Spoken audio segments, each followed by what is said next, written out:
I'm TC Newman in South Los Angeles, where these fast food workers have a message for their bosses. That story coming up next. Lowe's must pay $18 million for illegally dumping hazardous waste, much of it right here in Simi Valley. I'm TC Newman in Northridge, where the Muslim community and the police department have come together to talk about solving violence.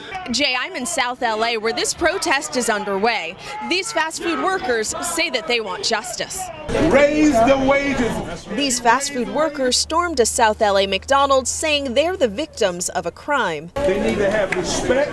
They need to be able to take care of their family. They say McDonald's routinely took money from their paychecks without telling them why.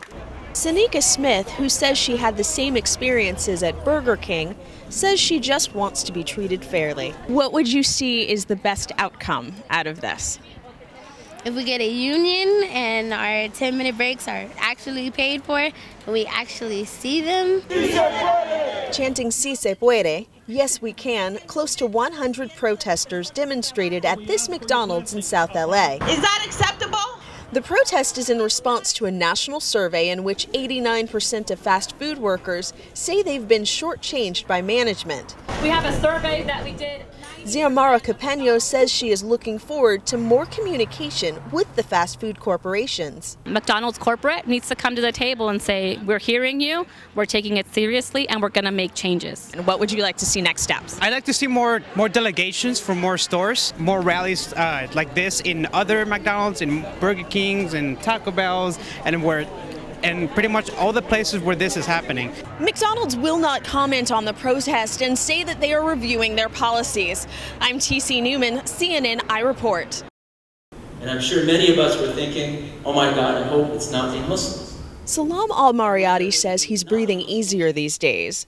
He says the recent shooting at the Fort Hood Army base brought back fears of the same Islamophobia his community faced after the 2009 Fort Hood mass shooting by Nidal Hassan. Al-Mariyati also says his reaction left him troubled. The unfortunate situation is that it really shouldn't matter what religious background is the culprit.